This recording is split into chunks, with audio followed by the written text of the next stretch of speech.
हमारी मरी हुई आशा को जीवन देके महावीर बना के आपने हमें लौटा दिया। जन्म जन्म तक माहिष्मती साम्राज्य आपका ऋणी रहेगा।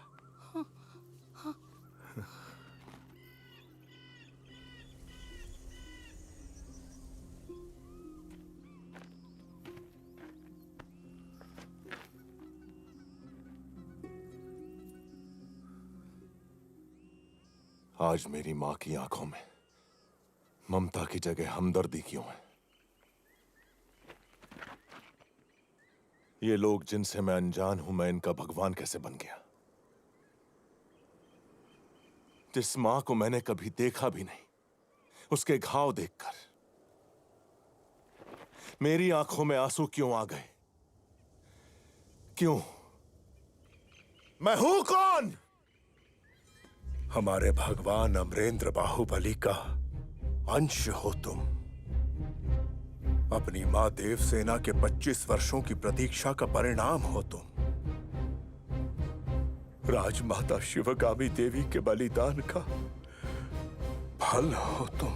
इस इतिहास का आरंभ 50 वर्ष पहले हुआ था बेटा। माहिष्मती के राज सिंहासन पर तुम्हारे दादा महाराज विक्रम देव विराजमान हुए। राजा के बड़े भाई बिज्जल देव के अवगुणों के कारण उन्हें सिंहासन नहीं सौंपा गया, लेकिन बिज्जल ने यह मान लिया कि अपाहिज होने की वजह से उनके साथ भेदभाव किया गया है। उनके मन में क्रोध की अग्नि दहकती रही। एक दिन अचानक राजा की अकाल मृत्यु हो गई। पीछे छूट गई उनकी संतान जैसी प्रजा और वो पत्नी जो 6 माह गर्भवती थी। 3 महीने तक माहिष्मती शोक के सागर में डूबा रहा। राज्य को संभालने का उत्तरदायित्व महाराज की भाभी और बिज्जल देव की पत्नी शिवगामी ने अपने कंधों पर ले लिया। वो अपनी सूझबूझ और कौशल से माहिष्मती की रक्षा अपने बच्चे की तरह करने लगी। लेकिन कपटी भेड़ियों की चीख पुकार उनके कानों तक भी पहुंचती थी।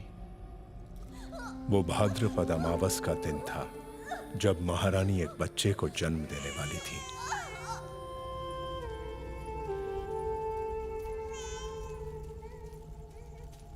महारानी को बचा नहीं पाए माँ।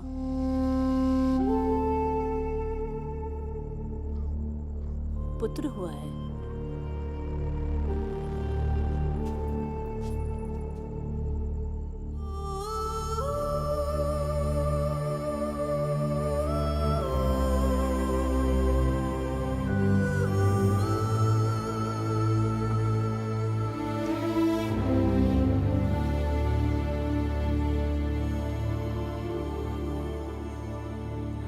बाहुबली।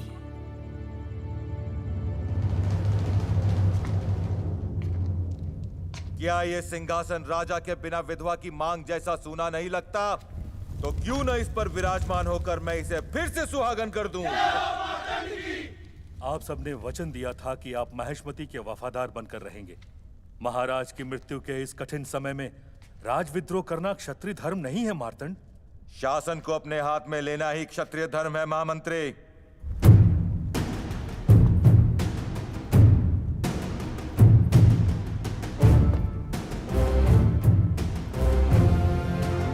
शिवगामी देवी,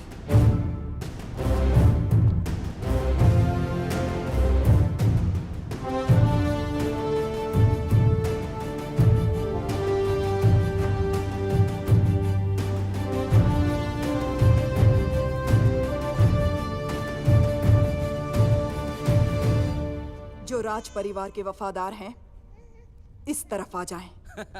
औरत के पीछे कौन खड़ा होगा शिवगामी?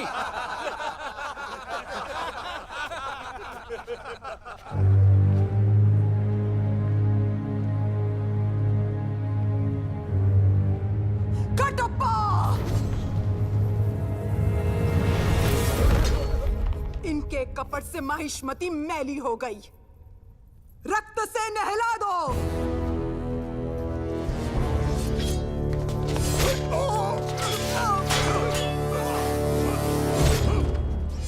वो हमारे लोगों को मार रहा है, तुम लोग क्या देख रहे हो?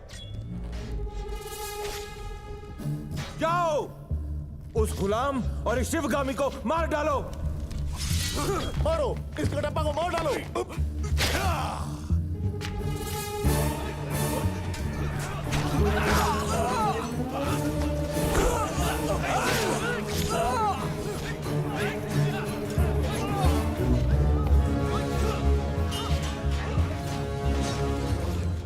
मेरे ही लोगों को भड़का दिया। कैसा षड्यंत्र रचा तूने? ये षड्यंत्र नहीं मार्तंड, राजतंत्र है।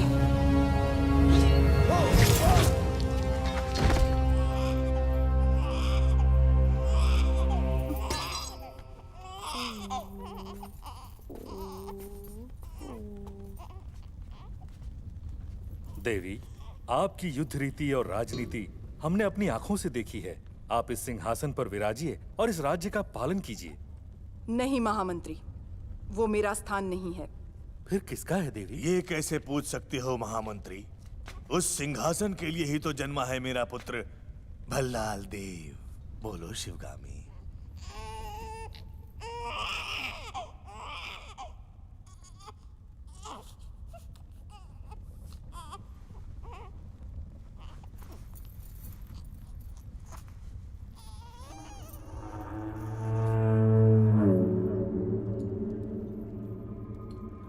मेरे दोनों पुत्रों का इस सिंहासन पर समान अधिकार है। इनमें से बड़ा होकर जो भी महावीर बनेगा, देशवासियों का मान सम्मान जीतेगा, वही महाराजा कहलाएगा। ये मेरा वचन है, मेरा वचन ही है शासन। कट्टप्पा, बहुत भूख लगी है, मुझे भी खिला दो। युवराज, आप सब खड़े क्यों हो गए? बैठिए। आप खिलाइए। युवराज, आपका यहाँ आना उचित नहीं और हमारे साथ बैठना तो बिल्कुल नहीं। भूख लगी है तो बातों से पेट भरोगे क्या? युवराज, आपके लिए राज मंदिर में 5 पकवान तैयार हैं। तो होंगे, लेकिन इस खाने में क्या गलत है? महक से तो मुंह में पानी आ रहा है। गलत क्या है आप जानते हैं युवराज। आप राज कुटुंब के हैं और हम छोटी जाति। तो फिर ठीक है, माहिष्मति का युवराज आपको आदेश दे रहा है। खिला दो मामा।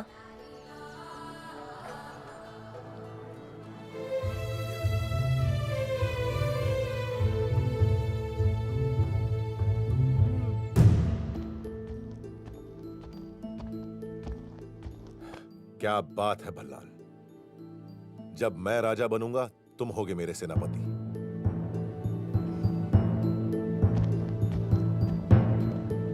हमारे दोनों युवराज एक समान सिद्ध हुए, तो हमारे होने वाले महाराज का निर्णय आप कैसे करेंगी राजमाता?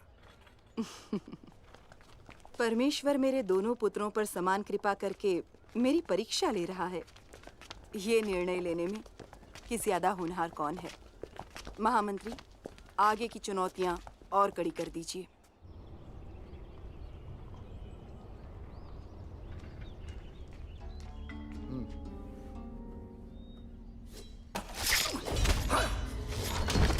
किसे राजा बनाया जाए ये निर्णय अभी हुआ भी नहीं और राजमाता के सामने एक नई समस्या आ गई, उनके विश्वास पात्र साकेत के रूप में।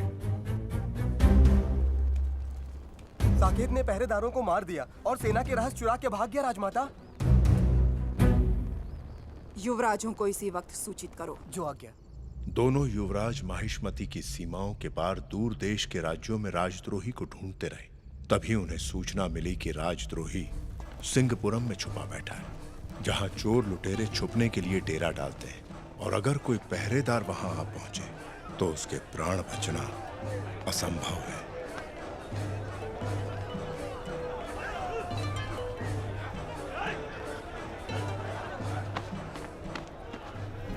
इससे पहले तुम्हें कभी नहीं देखा। मैं यहाँ पर नया हूँ। कपड़ों में छुरी, ये क्यों चाहिए? गुप्तचर हो?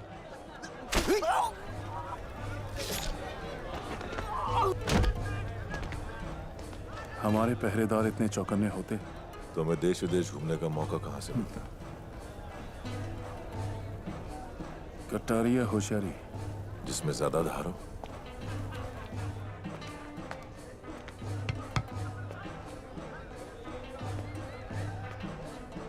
मदिरा है?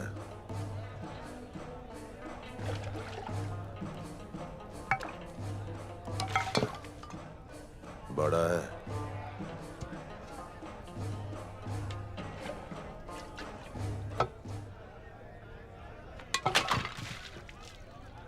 और बड़ा है?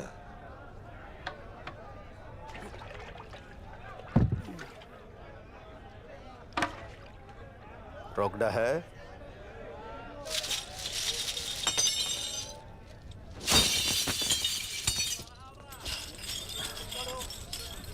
मेरे सारे भाइयों की प्यास बुझा दे, इतना है।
तुम दोनों के हाथों तड़प तड़प के मरने से अच्छा है भला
हमारे रहस्य तुमने किसको पहुंचाए? बोलो। काल के